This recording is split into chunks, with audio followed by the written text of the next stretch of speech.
Dr. Naik, hello and thank you. My name is John. I'm a doctoral student here at Oxford, and I'm from the USA.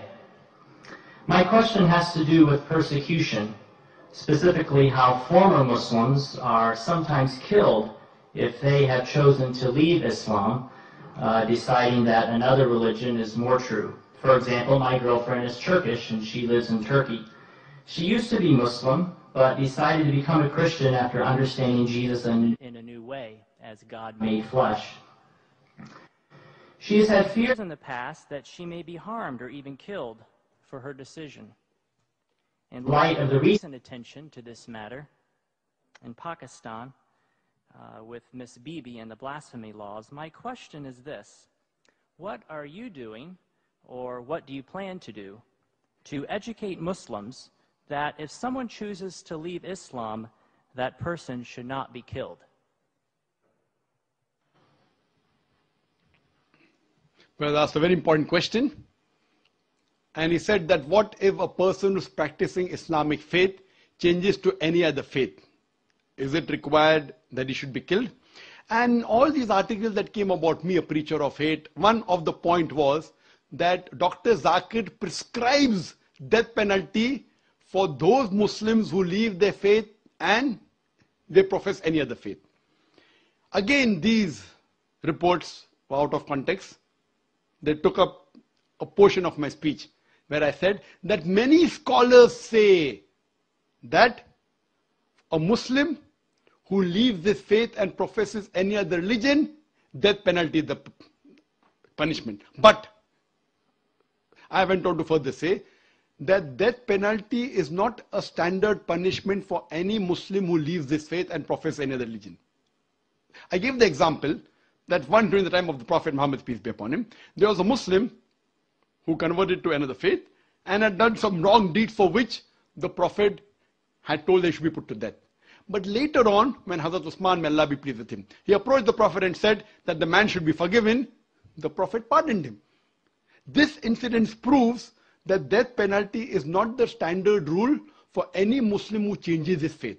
If he does some act which requires to be punished by death, depending upon the act he has done. But according to Islam and according to Prophet Muhammad, peace be upon him, according to me, death penalty is not the standard rule for any Muslim who changes his faith and professes any other religion. And that's what I've told in my talks. But unfortunately what they do, they pick up a portion of my speech from the YouTube and they show it to the Home Secretary and the Home Secretary believes it. What you have to see is in context. I'll give one more example I'd like to give. That the moment I was banned in UK, I was supposed to travel to Toronto, Canada. Immediately when the ban was effected, even my visa for Canada was cancelled. They also had a 5-year visa. And I heard on the Toronto news, it says, here the preacher of the preacher of hate. Hear what he says. And then they show my clipping. That when you beat your wife, don't beat on the face, point number 1. When you beat, you should not leave a mark on the body. Finish. Now they are showing a clipping, a portion of my answer. Anyone who hears these two statements, when you beat your wife, don't beat on the face. When you beat, do not leave a mark on the body. A person will think that Zakir is showing how to beat your wife without leaving a mark. It was a portion of my answer when a non-Muslim asked the question that doesn't the Quran say that you should beat your wife? And I said the Quran says in Surah Nisa, chapter number 4, verse number 34. It says that when your wife is disloyal to you, first you admonish her. Point number 1. Admonish her first. Then you stop talking to her. Then stop sharing her bed. Then you can beat her lightly. The Arabic word is daraba. And when someone asked Ibn Abbas, may Allah be pleased with him, the companion of the Prophet, he said it means like beating with a toothbrush. And further the commentary says, so the Prophet said, when you beat your wife, you should not beat on the face, point number 1. Beat her in such a way that there's no mark left on the body. So this part was shown, and I continued. Islam and Quran never suggest wife bashing. It means you should beat with the toothbrush lightly. In modern terminology, I said beating with a handkerchief. Just a symbolic beating, such that you don't beat on the face, even the symbolic beating, and don't beat in a way in which there's no mark left on the body. That means it's an admonition. It's just a symbolic beating. So they cut off all the portion and show only 2 sentences of mine, and they promote that Zakir is a person who's against women. So these things were also done regarding the death penalty for a person who changes the faith from Islam. But as I told you, in Islam, the standard rule is not death penalty for a Muslim who changes his faith to any other religion. Hope that answers the question.